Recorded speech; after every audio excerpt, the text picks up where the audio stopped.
केशव नगर राज्य के एक छोटे से गांव में हरिराम नाम का एक सीधा साधा, मेहनती और ईमानदार किसान अपनी पत्नी के साथ खेत में बैठा हुआ था।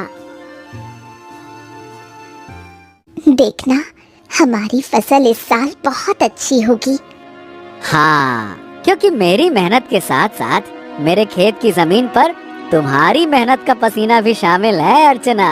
हाँ। नहीं, सारे गांव में केवल तुम ही मेहनती और ईमानदार हो। तुम्हारे पास जमीन तो कम है, लेकिन तुम्हारा दिल बहुत बड़ा है। कुछ देर बाद दोनों पति पत्नी घर चले गए।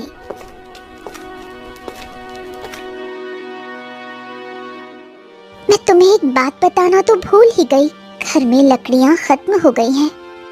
अरे चिंता मत करो, मैं कल सुबह सबसे पहले जंगल में लकड़ियां काटने के लिए ही चला जाऊंगा। ठीक है ना, ले आऊंगा। चलो अब।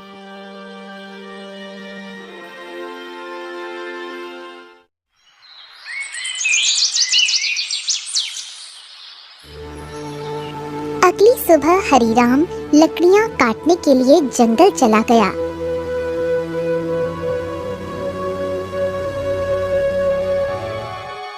हरिराम एक पेड़ पर कुल्हाड़ी चलाने ही वाला था कि तभी उसने देखा झाड़ियों में एक घायल बंदर करहा रहा था।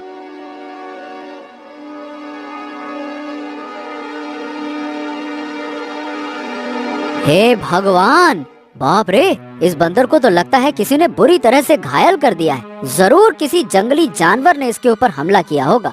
बताओ भला, बेचारे का हाथ खून से भरा हुआ है। ओहो हो। हरिराम बंदर के पास बैठा था। काश तू बोल सकता तो बता सकता कि तेरी तकलीफ कहाँ है। फिलहाल तो तेरे हाथ में खून दिख रहा है, लेकिन जिस तरह से तू दर्द से तड़प रहा है ना, बाप रे, तकलीफ तो कहीं और ही है। उसी समय वहाँ एक साधु आ पहुँचा। कौन हो तुम और बंदर से क्या बातें कर रहे हो? प्रणाम साधु महाराज, मैं तो बस लकड़ियां काटने के लिए जंगल में आया था। इस घायल बंदर को देखा तो इसके ऊपर तरस आ गया। लगता है किसी जंगली जानवर ने हमला किया है इसके ऊपर। देखिए ना, इसके हाथ से खून बह रहा है, लेकिन जिस तरह ये दर्द से तड़प रहा है, मुझे तो लगता है कि इसे कहीं और ही तकलीफ है। बहुत कम इंसान होते हैं जिनके मन में जानवरों के प्रति इंसानियत होती है। रुको रुको रुको। इतना बोलकर साधु मंत्र पढ़ने लगा। अचानक रंग बिरंगी किरणों से बंदर का जख्म सही हो गया। हाँ, अब ये बंदर तुम्हें बता सकता है कि इसकी तकलीफ कहाँ है। इतना बोलकर साधु वहाँ से चला गया। बंदर उठकर खड़ा हो गया। मेरे कंधे में बहुत दर्द हो रहा था। हाँ, अब अच्छा लग रहा है। एक शेर ने मुझ पर हमला किया। मैं बचने के लिए दूसरे पेड़ में कूदा।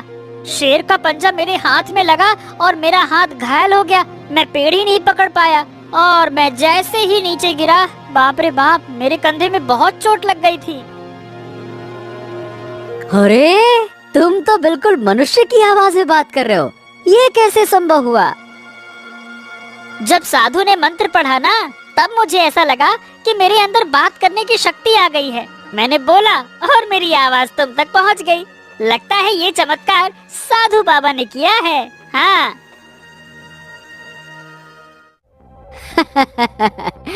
अच्छा ये बताओ, तुम मेरे घर पे चलोगे? ओहो, अब तुमने मेरी जान बचाई है तो अब तो मैं तुम्हारे साथ ही चिपक गया हूँ। मतलब मैं तुम्हारे साथ ही रहूंगा। और क्योंकि मैं इंसानों की तरह बात करने लगा हूँ, तो मैं बंदरों से अब तो अलग हो गया हूँ ना। क्या करूँगा उन बंदरों के साथ रहकर?